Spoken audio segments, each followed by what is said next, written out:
नमस्कार. ज्ञानज्योती एज्युकेशन मध्ये तुमचं पुन्हा एकदा स्वागत आहे. आपण जी चालू घडामोडीची सिरीज चालू केली होती त्यात राजकीय घडामोडीमध्ये हा आपला व्हिडिओचा तिसरा भाग आहे. यात मी तुम्हाला करंट अफेअर मध्ये राजकीय बाबतीतली इतर घडामोडी ज्या आपल्या 2 व्हिडिओत कव्हर केल्या त्याचा पुढचा भाग शिकवणार आहे. यापूर्वी मी तुम्हाला एक गोष्ट सांगू इच्छितो की नारी शक्ती वंदन विधेयक जेव्हा मी शिकवलं 106वी घटना दुरुस्ती, त्या स्लाइड मध्ये पुदुच्चेरी आणि जम्मू काश्मीरला नारी शक्ती वंदन विधेयक लागू नाही असं मी म्हटलं होतं.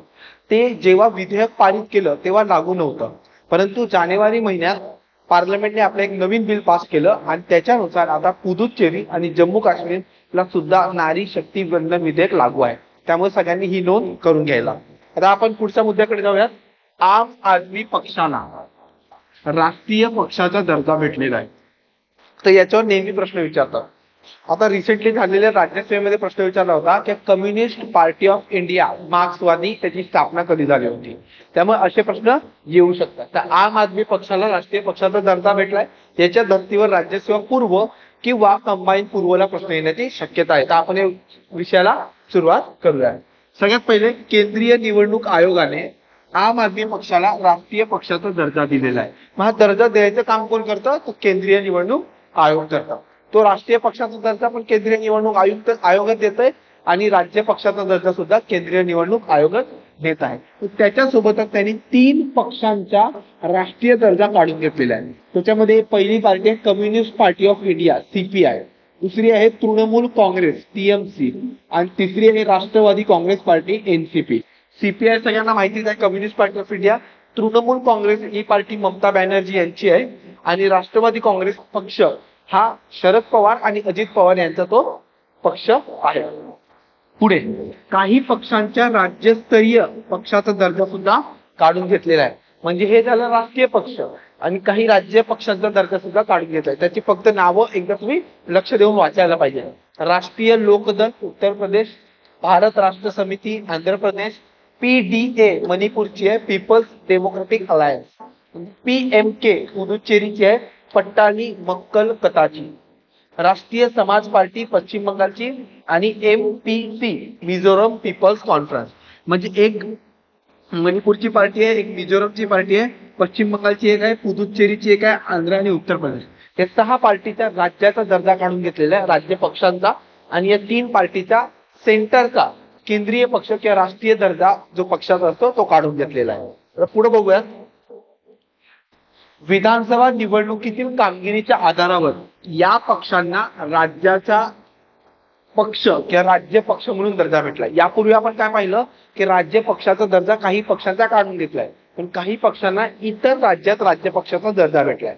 बघा काय, नागालँड मध्ये राष्ट्रवादी काँग्रेस पार्टी, शरद पवार अजित पवार गटवाली पार्टी आहे, तर राष्ट्रवादी काँग्रेस पक्षाला आता नागालँड मध्ये सुद्धा राज्य पक्ष म्हटलं जाईल. त्याच्यानंतर ममता बॅनर्जी यांची तृणमूल काँग्रेस जी आहे त्याला मेघालय मध्ये राज्य पक्षाचा दर्जा भेटलेला आहे. त्याच्यानंतर लोक जनशक्ती पार्टी रामविलास पासवान यांची त्याला नागालँड मध्ये राज्य पक्षाचा दर्जा भेटलाय. पुढे voice of the people party मेघालयची आणि टिपरा मोठा त्रिपुराची, या सगळ्या 5 पार्ट्यांना नवीन राज्य पक्षाचा दर्जा भेटलाय. ऑलरेडी आपण पाहिले 5 पार्ट्यांचा राज्य पक्षाचा दर्जा काढून घेतलाय, 5 पार्टींना राज्य पक्षाचा दर्जा भेटलाय आणि 3 पार्टींचा केंद्रीय पक्ष किंवा राष्ट्रीय पक्ष याचा दर्जा काढून घेतलाय आणि आम आदमी पार्टीला राष्ट्रीय पक्षाचा दर्जा भेटलेला आहे. हे सगळं समरी होती आतापर्यंतच्या 2 स्लाइडची. आता देशात मान्यता प्राप्त राजकीय पक्ष आणि त्यांचे निवडणूक चिन्ह याच्यावर प्रश्न आलेला मी तुम्हाला ऑलरेडी सांगितलं. हे साल एमपीएससी ने विचारलं 1964 की भारतीय कम्युनिस्ट पक्ष मार्क्सवादी याच्या स्थापनेचं वर्ष काय. हे राज्यसेवेला पूर्वला परीक्षेला प्रश्न आलेला आहे. तर आपल्याकडे सगळ्यात मोठी राष्ट्रीय पक्ष सध्या जर बघायला गेले तर भारतीय जनता पार्टी आहे सदस्यानुसार, परंतु सगळ्यात जुना राष्ट्रीय पक्ष कुठला आहे? भारतीय राष्ट्रीय काँग्रेस. भारतीय राष्ट्रीय काँग्रेस 1885 ला एलन ह्यूम या व्यक्तीने याची स्थापना केली होती आणि हाताचा पंजा हे त्याचं चिन्ह आहे. आता राष्ट्रीय काँग्रेस बद्दल जेव्हा तुम्ही इतिहासात वाचता तेव्हा त्याची पहिली 5 अधिवेशन करणं गरजेचं आहे, कारण की त्या पहिल्या 5 अधिवेशनवर प्रश्न यायची शक्यता जास्त असते. दुसरे भारतीय कम्युनिस्ट पार्टी, त्यातली मार्क्सवादी.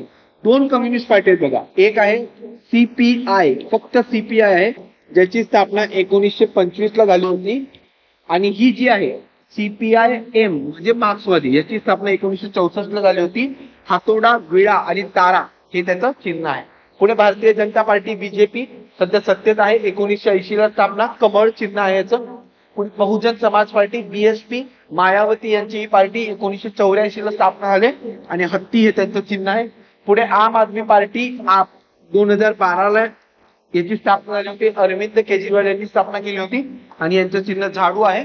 आणि पुढे शेवटची नॅशनल पीपल्स पार्टी NPP ही मणिपूरची पार्टी आहे, परंतु तिला नॉर्थ ईस्ट मध्ये म्हणजे आपल्या ईशान्य भारतामध्ये 4 राज्यामध्ये त्याला राज्य पक्षाचा दर्जा भेटला होता, त्याच्यामुळे तो आता राष्ट्रीय पक्ष झालेला आहे.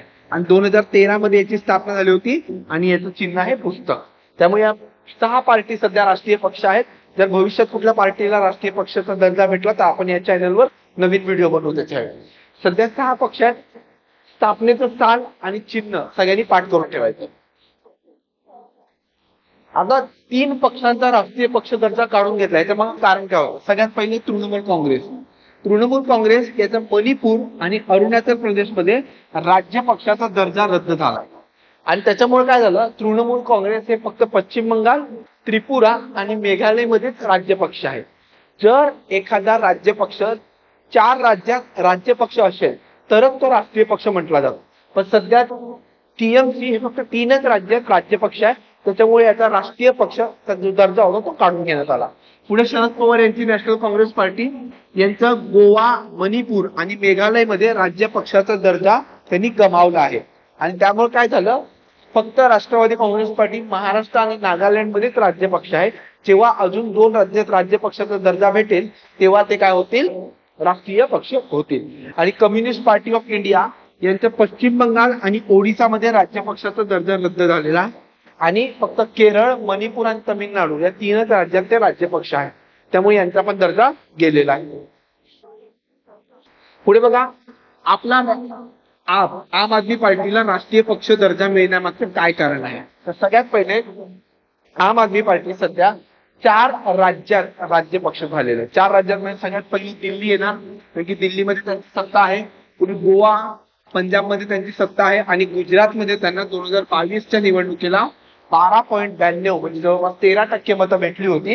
त्याच्यामुळे आम आदमी पार्टीला 4 राज्यात राज्य पक्षाचा दर्जा भेटला आणि ज्या पार्टीला 4 राज्यात राज्य पक्षाचा दर्जा भेटतो त्याला राष्ट्रीय पक्षाचा दर्जा दिला जातो आणि या कारणास्तव आम आदमी पार्टीला राज्य पक्षाचा दर्जा देण्यात आलेला आहे. आता राष्ट्रीय पक्षाचा निकष काय? यापूर्वी मी तुम्हाला 3 ते 4 वेळा सांगितलं की ज्या पक्षाला 4 राज्यांमध्ये प्रादेशिक पक्षाचा दर्जा भेटलेला असेल तो डायरेक्ट राष्ट्रीय पक्ष म्हणून मोडला जातो. त्यामुळे आम आदमी पार्टी हा पहिला क्रायटेरिया फुलफिल करत असल्यामुळे याला निवडणूक आयोगाने राष्ट्रीय पक्षाचा दर्जा दिलेला आहे. पहिला झाला. दुसरा मुद्दा, किमान 3 राज्यांमध्ये लोकसभेच्या निवडणुकीत 2% जागांवर विजय असला पाहिजे. आता समजा आपण लोकसभेची सीट बघितली 552, ते 552चा 2% किती होणार? जवळपास 11 सीट. जवळपास 11 सीटच्या आसपास पकडा तुम्ही.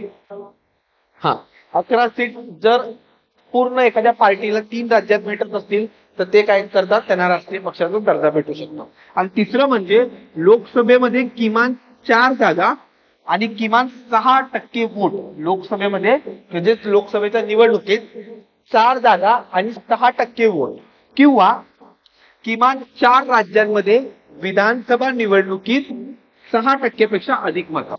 म्हणजे या 2 पैकी कुठलाही एक क्रायटेरिया फुलफिल केला किंवा हा फुलफिल केला, या 3 पैकी एक क्रायटेरिया फुलफिल केला तरी त्याला राष्ट्रीय पक्षाचा दर्जा भेटू शकतो. आता हा एवढा महत्वाचा मुद्दा का आहे? कारण की ऑलरेडी जर तुम्ही इथं बघाल, नॅशनल पीपल्स पार्टी याला राष्ट्रीय पक्षाचा दर्जा गेल्या वर्षी भेटलाय आणि आम आदमी पार्टी याला राष्ट्रीय पक्षाचा दर्जा या वर्षी भेटलाय. त्याच्यामुळे या दोन्ही पार्टींना राष्ट्रीय पक्षाचा दर्जा भेटल्यामुळे आयोगाला प्रश्न विचारायला इथे स्कोप तयार होतो आणि त्याच्यामुळे तुम्हाला राष्ट्रीय पक्षाचे निकष हे तुम्हाला पाठ करावे लागते. 4 राज्यामध्ये मान्यता, 3 राज्यामध्ये 2% जागा, त्याच्यानंतर किमान 4 जागा आणि 6% वोट, किंवा 4 राज्यांमध्ये 6% पेक्षा अधिक मतं. म्हणजे तुम्ही काहीतरी ट्रिक बनवा किंवा काहीतरी करा, परंतु एक गोष्ट पाठ करायला पाहिजे. पुढे राज्य पक्ष ठरवण्याचे निकष. आता एखाद्या राज्य पक्ष कधी म्हणायचं बाबा, तर सगळ्यात सोपं लक्षात ठेवायचं की समजा विधानसभेच्या निवडणूक आहेत आणि त्याला जर 6% मत आणि 2 जागा या जर भेटल्या तर काय म्हणू शकतो, त्याला आपण राज्य पक्ष म्हणू शकतो. किंवा लोकसभेच्या निवडणूक आहेत आणि त्याला 6% मत आणि 1 जागा, म्हणजे समजा विधानसभा आहे विधान, तर 6% मत आणि 2 जागा. जर लोकसभा असेल तर 6% मत आणि 1 जागा.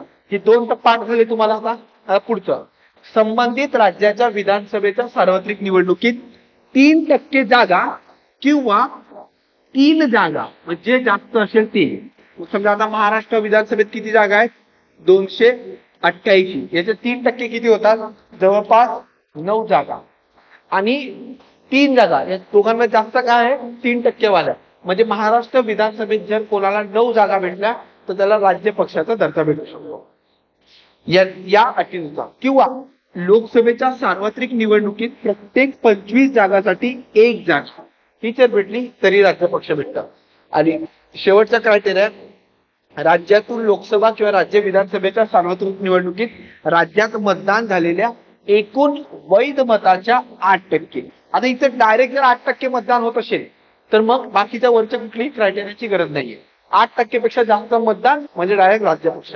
मग आम आदमी पार्टीला किती मतदान झालं होतं गुजरातमध्ये, 12.92%, म्हणजे 8%च्या वर होतं. त्याच्यामुळे त्यांना गुजरातमध्ये राज्य पक्षाचा दर्जा भेटला. आणि त्याच्यासोबतच त्यांनी 4 राज्यात राज्य पक्षाचा दर्जा प्राप्त केल्यामुळे डायरेक्ट त्यांना राष्ट्रीय पक्षाचा दर्जा भेटला होता. आता राष्ट्रीय पक्ष आणि राज्य पक्ष जर घोषित झाले तर त्याचा फायदा काय असतो. सगळ्यात पहिले, मान्यताप्राप्त पक्षाला पक्ष चिन्हाचं वाटप सरकारी मालकीच्या दूरचित्रवाणी आणि रेडिओ केंद्रावर राजकीय प्रसारणासाठी वेळेची तरतूद असते. म्हणजे समजा एखादं गव्हर्नमेंट चॅनल असेल तर त्याच्यावर त्यांना त्यांचा एक टेलिकास्ट करायचं किंवा त्यांच्या पार्टीच्या बाबी दाखवण्यासाठी एक वेगळी वेळ दिलेली आहे. पुढे, या पक्षाच्या निवडणुकीच्या वेळी 40 स्टार प्रचारक ठेवण्याची त्यांना परवानगी असते.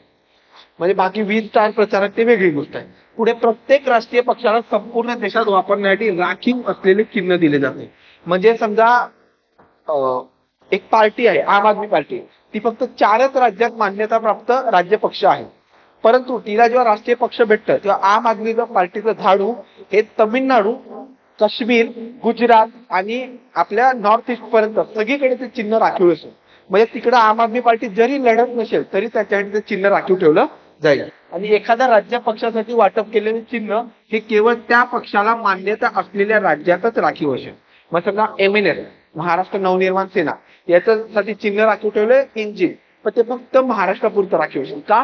कारण की राज्य पक्ष आहे. आणि त्याच ऐवजी जर आम आदमी पार्टीचा झाडू बघितला, झाडू हे त्यांचं चिन्ह बघितलं तर ते पूर्ण भारतभर राखीव ठेवलेलं असेल. हा फायदा होतो राष्ट्रीय पक्षाचा दर्जा प्राप्त करण्याचा. आता या पूर्ण फोटोमध्ये सगळं दिलेलं आहे बघा. नॅशनल स्टेटस प्राप्त करायची काय करावं लागतं आणि स्टेटचं स्टेटस प्राप्त करायला काय करावं लागतं. इकडे मी ऑलरेडी सांगितलंय की secure 6% of vote in Lok Sabha. त्याच्यानंतर इकडे पण दिलेलं आहे की 2% जागा आल्या तरी, आणि इथं दिलंय 4 राज्यांमध्ये त्यांना काय भेटलं पाहिजे, राज्य पार्टीचा दर्जा भेटला पाहिजे. बाकी इकडे आपण जे घेतलंय ते 6% मतं भेटली पाहिजे राज्य पक्षासाठी आणि 2 सीट भेटल्या पाहिजेत. त्याच्यानंतर 6% मतं भेटली पाहिजे आणि 1 सीट भेटली पाहिजे. 3% मतं भेटली पाहिजे किंवा 3 सीट जे जास्त असेल ती. त्याच्यानंतर 25 लोकसभा सीट पैकी 1 सीट जिंकता आली पाहिजे आणि शेवटी 8% जागा पाहिजे. या कुठलीही गोष्ट फुलफिल करत असेल, इथे फुलफिल केली तर राज्य पक्ष, इथे फुलफिल केली तर राष्ट्रीय पक्ष. याच्यावर प्रश्न येणार, तुम्हाला या सगळ्या गोष्टी नीट लक्षात ठेवायच्या आहेत.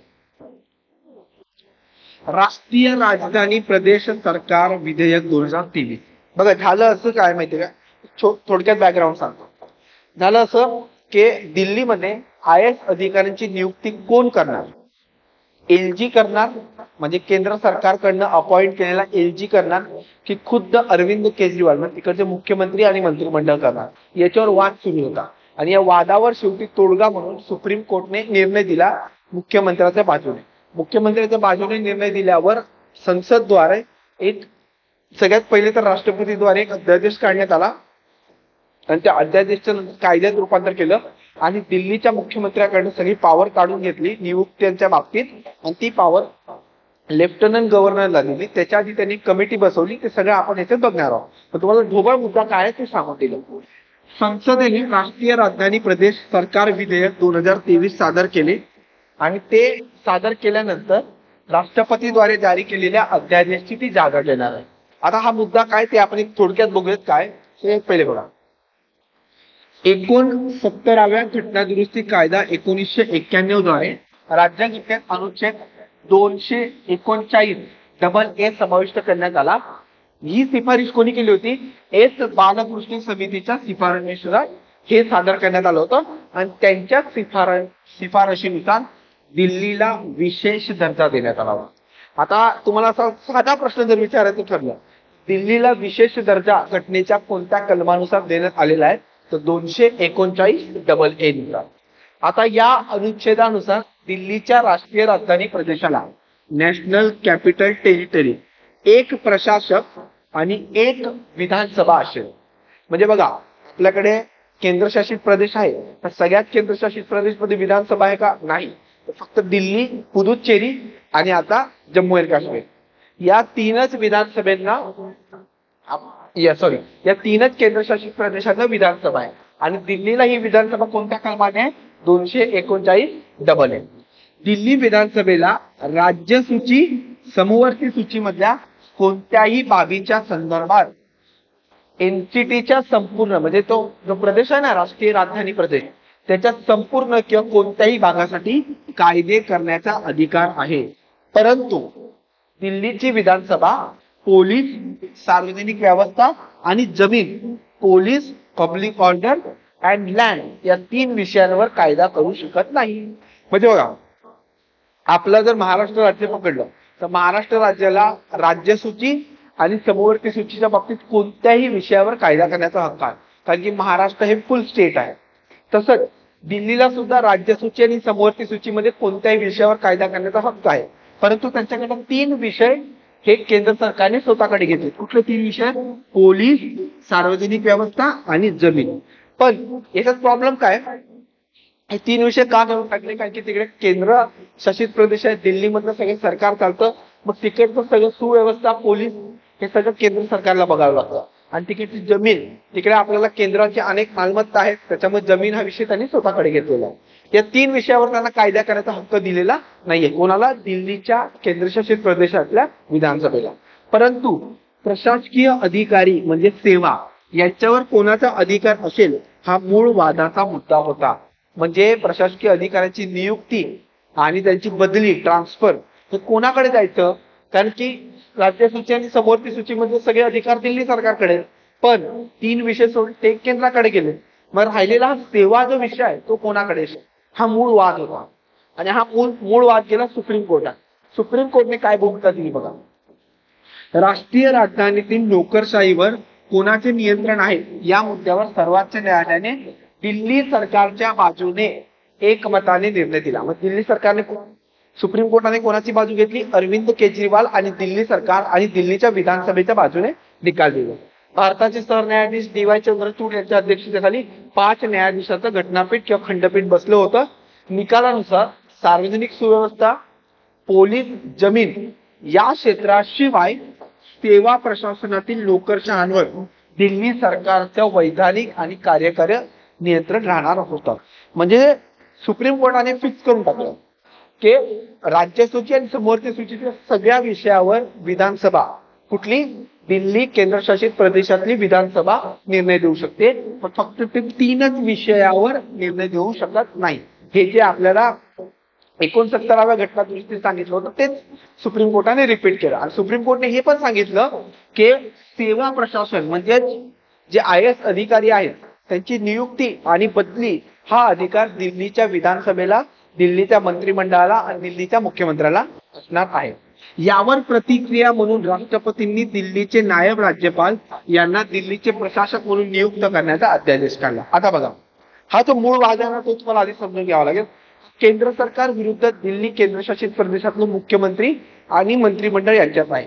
त्याच्यामुळे जेव्हा सुप्रीम कोर्टाने सगळे अधिकार दिल्लीचे मुख्यमंत्री आणि दिल्लीचे मुख्यमंत्री आणि मंत्रिमंडळ यांच्या हातात जेव्हा दिले तेव्हा केंद्र सरकारने लगेच एक अध्यादेश आणला आणि सगळे अधिकार जे सुप्रीम कोर्टने दिल्लीच्या मंत्रिमंडळाला आणि मुख्यमंत्र्याला दिले होते ते त्यांनी स्वतःकडे घेऊन टाकले.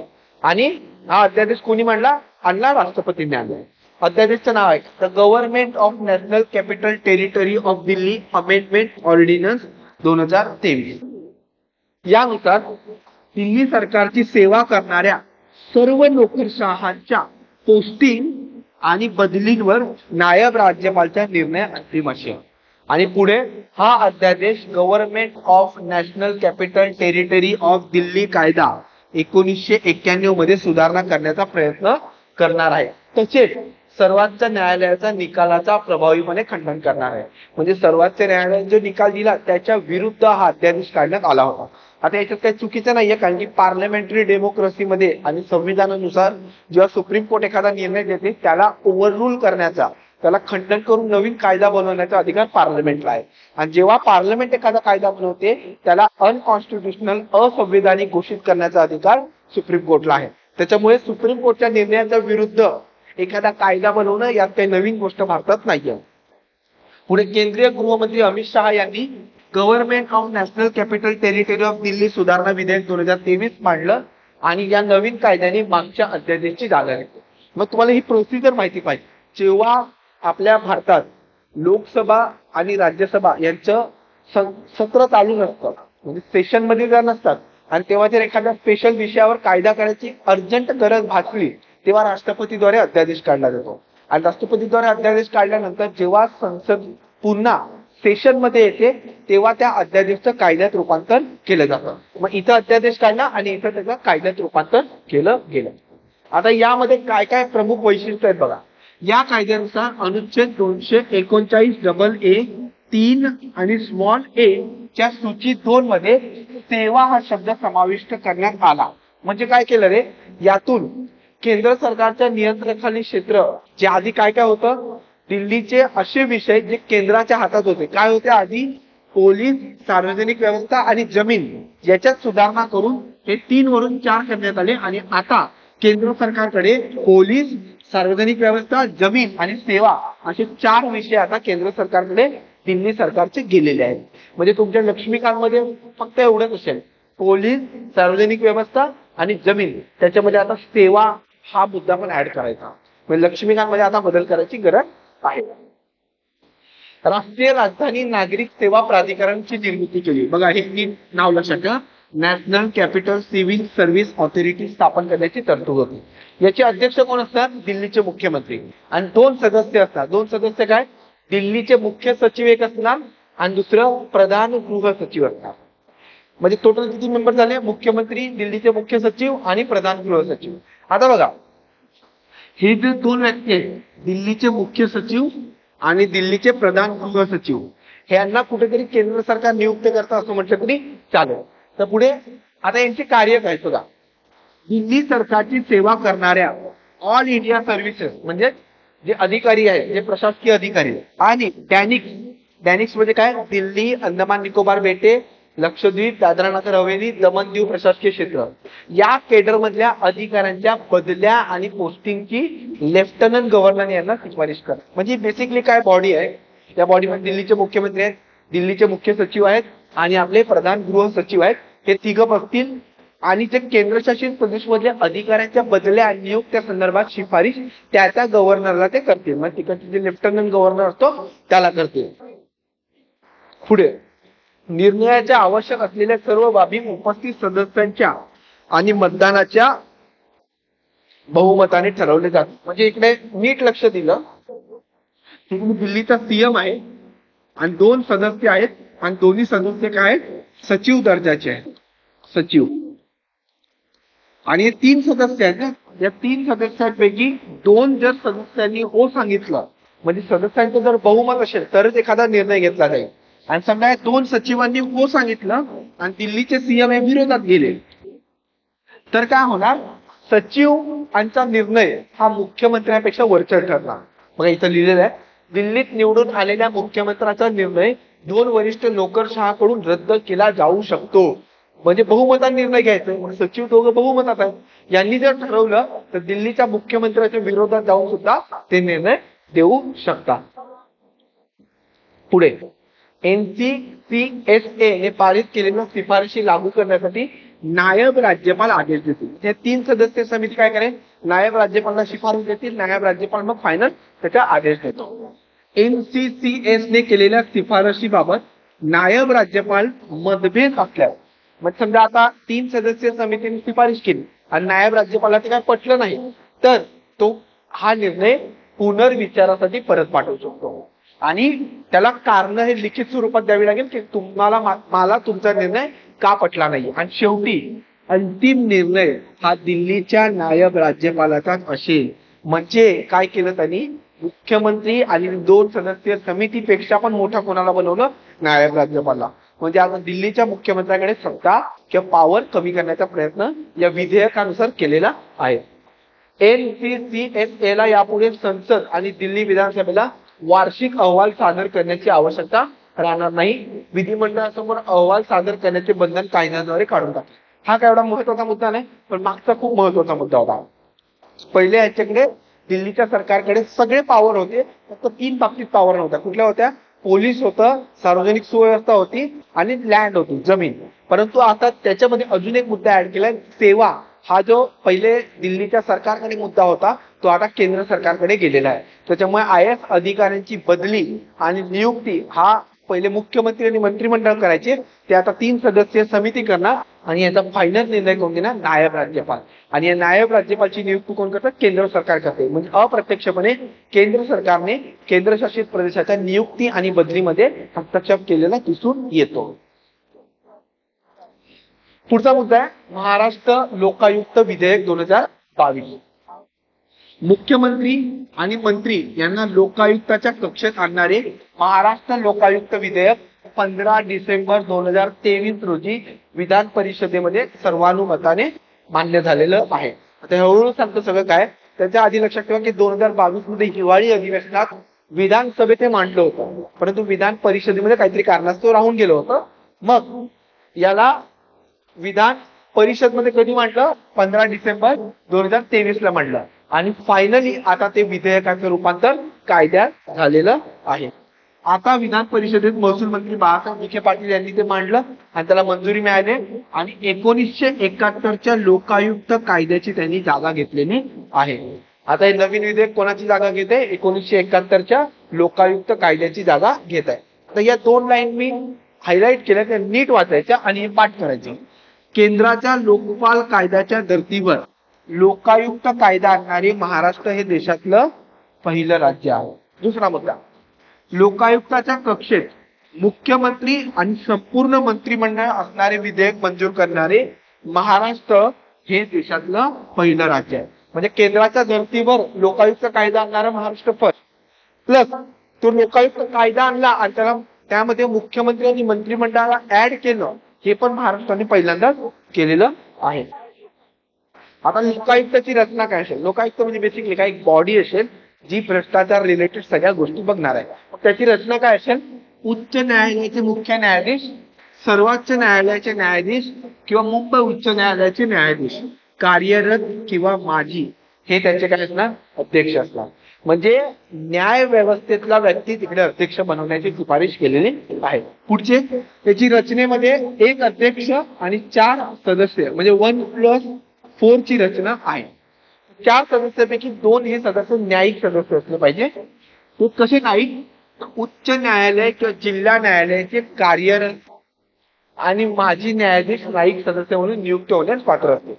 म्हणजेच बेसिकली उच्च न्यायालय किंवा जिल्हा न्यायालयामध्ये जज पाहिजे ज्याला न्यायाचा अनुभव आहे. पुढे गैर न्यायिक सदस्य जे असतील म्हणजे 2 न्यायिक सदस्य आणि 2 गैर न्यायिक सदस्य यांना किमान 25 वर्षाचा अनुभव असला पाहिजे. म्हणजे 25 वर्ष ती सरकारी सेवेत कुठेतरी कार्यरत असली पाहिजे किंवा 25 वर्षात त्यांना या लोकायुक्त, भ्रष्टाचार, न्याय व्यवस्था या सगळ्या बाबतीत थोडासा अनुभव असला पाहिजे. यांची नेमणूक जी केली जाईल ती राज्यपालद्वारे केली जाईल आणि राज्यपाल करताना निवड समितीच्या शिफारशीनुसार राज्यपाल त्यांची नेमणूक करतील. आता निवड समितीमध्ये कोण असणार, साहजिकच आहे मुख्यमंत्री निवड समितीत अध्यक्ष होणार, उपमुख्यमंत्री हे उपाध्यक्ष असणार, महाराष्ट्र विधानसभेचे अध्यक्ष असणार, महाराष्ट्र विधान परिषदेचे अध्यक्ष असणार. इथे विधान परिषद पाहिजे, विधान परिषद.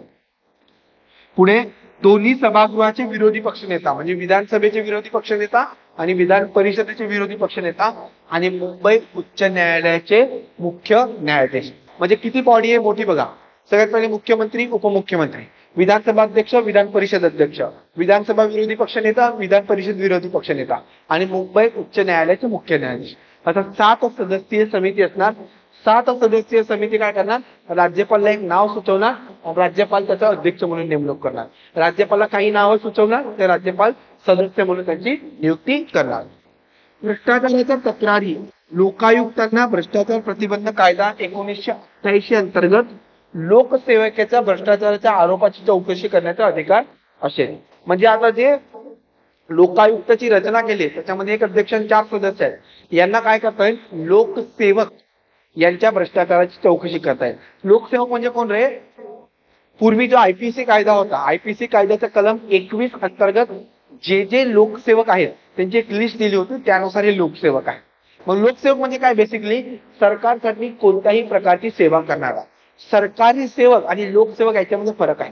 सरकारी सेवक हा सरकारचा पगार घेतो, पण लोकसेवक हा कधी कधी सरकारचा पगार घेत नाही, मग पण तो सरकारची काही कामं करत असतो. त्यामुळे लोकसेवक याला 1988चा भ्रष्टाचार प्रतिबंधक कायद्यानुसार त्याच्यावर चौकशी करण्याचा अधिकार लोकायुक्तला देण्यात आलेला आहे. आता याच्यामध्ये काय काय ठळक वैशिष्ट्य एकदा आपण थोडक्यात बघून घेऊया. लोकायुक्त कायद्यातील नव्या सुधारणानुसार लोकसेवकाविरुद्ध भ्रष्टाचाराच्या तक्रारी लोकायुक्तकडे करण्याची मुभा राज्यातल्या जनतेला देण्यात आलेली आहे. मग जनता ही सर्वात वर ठेवण्यात आलेली आहे आणि एखादा लोकसेवक भ्रष्टाचार करत असेल तर आपण ऍज अ जनता म्हणून डायरेक्ट लोकायुक्तकडे तक्रार करू शकते. याच्यामध्ये किती जणांचा समावेश आहे बघा. मुख्यमंत्री, मंत्री, राज्यमंत्री, आमदार, भारतीय प्रशासन मधले जे IAS अधिकारी, पोलीस सेवा, वन सेवेतले अधिकारी, राज्य सरकारी कर्मचारी, स्थानिक प्राधिकरण सदस्य, शासकीय निमशासकीय संस्था, महामंडळ, प्राधिकरण या सर्वांनाच या कायद्याच्या कक्षेत आणले. म्हणजे तुम्ही असं म्हणू शकता, जे जे गव्हर्नमेंट मध्ये आहेत सगळ्यांना जवळपास या कायद्याच्या कक्षेत आणलंय. आणि यांनी जर कोणी काय केलं तर अधिकार कोणाला दिलाय, राज्यातल्या जनतेला अधिकार दिलाय लोकायुक्तांकडे तक्रारी करण्याचा. पुढे एखाद्या लोकसेवका विरोधातील तक्रारीत प्राथमिक चौकशीत जर तथ्य आढळले तर संबंधिताचा खुलासा घेऊन नंतर त्याच्या विरुद्ध गुन्हा दाखल करण्याचा तसेच त्याची मालमत्ता सुद्धा जप्त करण्याचा आदेश देण्याची मुभा ही लोकायुक्ताला देण्यात आलेली आहे. म्हणजे प्राथमिक चौकशी करतात. जसं आपण एखादा गुन्हा केला असेल तर बेसिक पहिले प्रायमरी चौकशी असते, त्याच्यानंतर मग FIR नोंदवली जाते. तसं इकडे आहे की प्रायमरी चौकशी करणार, गुन्हा दाखल करणार, मालमत्ता जप्त करणार आणि हे सगळे कोणाला अधिकार देण्यात आले, लोकायुक्ताला. 1971च्या कायद्यात नसलेले पोलीस लाचलुचपत प्रतिबंधक विभाग यांना भ्रष्टाचारी लोकसेवक विरुद्ध थेट कारवाईचे आदेश देण्याचा अधिकार लोकायुक्तांना देण्यात आलेला. थोडक्यात सांगू काय, 1971च्या कायद्यात ही तरतूद नव्हती, परंतु एखादा जर भ्रष्टाचारी लोकसेवक असेल तर त्यांनी भ्रष्टाचार केला हे प्रूफ झाल्यानंतर लोकायुक्त डायरेक्ट पोलिसांना किंवा लाचलुचपत प्रतिबंधक विभाग यांना आदेश देऊ शकतो की तुम्ही जाऊन त्याला चौकशी करा, तुम्ही जाऊन त्याला पकडा. हे लाचलुचपत विभाग म्हणजे काय रे, तुम्ही याला एन्फोर्समेंट डायरेक्टरेट म्हणू शकता. म्हणजे EDSचं बघा, जे भ्रष्टाचारी लोकांना पकडण्याचं काम करतं तसं. आणि पोलीस विभाग तर सगळ्यांना माहितीच आहे. पुढे दिवाणी न्यायालयाचे अधिकार लोकायुक्तांना देण्यात आले. दिवाणी न्यायालयाचे अधिकार देण्यात आले म्हणजे काय रे, एखाद्या व्यक्तीला समन्स बजावला जाऊ शकतो. समन्स बजावणं म्हणजे काय, की तुमच्या विरुद्धात अशी अशी कंप्लेंट आहे, तुम्ही आमच्या ऑफिसला येऊन भेटावं. तर समन्स बजावण्याचा अधिकार किंवा दिवाणी न्यायालयाचा अधिकार त्यांना देण्यात आलेला आहे.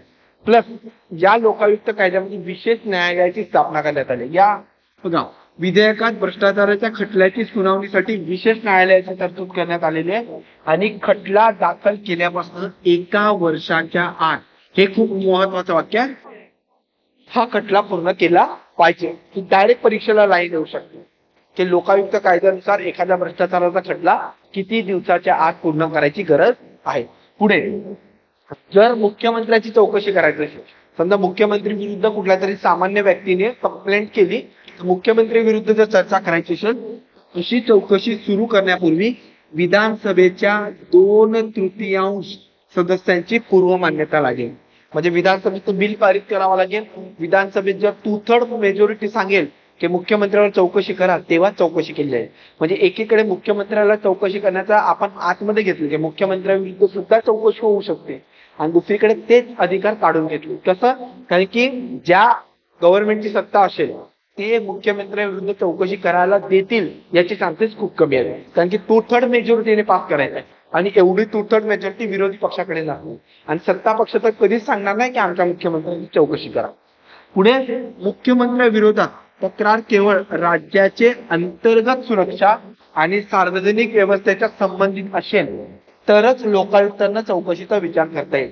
म्हणजे इंटरनल सिक्युरिटी आणि पब्लिक ऑर्डर या दोनच बाबींवरून मुख्यमंत्र्यांविरुद्ध लोकायुक्त कायद्याअंतर्गत चौकशी होऊ शकते. आणि मुख्यमंत्री विरोधातली चौकशी पूर्णपणे गोपनीय असेल आणि त्याचा तपशील कोणालाही मिळणार नाही. म्हणजे RTI कायद्याअंतर्गत सुद्धा मुख्यमंत्री विरुद्ध काय चौकशी चालू आहे हे सुद्धा तुम्हाला कळणार नाही. पुढे मंत्र्यांच्या बाबतीत मंत्रिमंडळाच्या शिफारशीनुसार राज्यपालांनी परवानगी दिल्यानंतरच संबंधित मंत्र्यावर आरोपीची चौकशी करावी. म्हणजे बघा, जर मुख्यमंत्री असेल तर मुख्यमंत्र्यासाठी विधानसभेत 2/3 मेजॉरिटीने बिल पास करावं लागेल, तेव्हा मुख्यमंत्र्याची चौकशी होईल.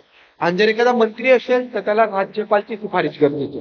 पण राज्यपाल बोलला की याची तुम्ही चौकशी करू शकतात, तरच त्या मंत्र्याची चौकशी करणार. आणि राज्यपाल कोणाच्या सल्ल्याने कामं करतो? मुख्यमंत्री आणि मंत्रिमंडळाच्या. तर हे सगळं मिक्स करून टाकलेलं आहे. मुख्यमंत्री आणि मंत्रिमंडळ राज्यपाल सांगतील की राज्यपाल तुम्ही या मंत्र्याची भ्रष्टाचाराची चौकशी करण्यासाठी परवानगी द्या, तेव्हाच ते परवानगी भेटू शकते. पुढे सनदी अधिकाऱ्यांबाबत चौकशी करायची असेल तर मुख्यमंत्र्यांची परवानगी लागेल. जर आमदारांबाबत चौकशी करायची असेल तर तो आमदार विधानसभेत असेल तर विधानसभेच्या अध्यक्षाची, आणि विधान परिषद असेल तर विधान परिषद मधल्या सभापतीची परवानगी लागेल. जर कनिष्ठ अधिकाऱ्यांबाबत चौकशी करायची असेल तर विभागाचा सचिव आणि मंत्र्यांची परवानगी घ्यावी लागेल. आणि चौकशीला परवानगी द्यायची की नाही याचा निर्णय घेण्यासाठी संबंधितांना 3 महिन्याचा कालावधी देण्यात येईल. म्हणजे समजा मी भ्रष्टाचार केलाय आणि मी एक सामान्य कनिष्ठ अधिकारी आहे, तर माझ्यावर चौकशी करण्यासाठी माझ्या विभागातल्या सचिवची परमिशन लागेल. म्हणजे प्रत्येकाला तुम्ही चौकशीच्या क्षेत्रात जरी आणलं असेल तरी पण तुम्ही हे जे परमिशन घ्यायचा नियम ठेवलाय त्याच्यामुळे चौकशी डिले होऊ शकते, की चौकशीला विलंब लागू शकतो. हे या विधेयकामधल्या त्रुटी आहेत असं म्हणता येईल. पण ओव्हरऑल विधेयकामध्ये मुख्यमंत्रीपासून सर्व महाराष्ट्रातल्या लोकसेवकांना इन्क्लूड केलंय, त्याच्यामुळे हे विधेयक ऐतिहासिक आहे. तर राजकीय घडामोडीचा हा 3रा भाग पूर्ण झालेला आहे. अपेक्षा करतो की तुम्हाला घेतलेले विषय कळत असतील, आवडले तर नक्की शेअर करा, आणि जर काही विषय राहिला असेल तुम्ही मला नक्की कमेंट करू शकता. आपण पुढचा भाग घेऊन लवकरच येऊया. धन्यवाद.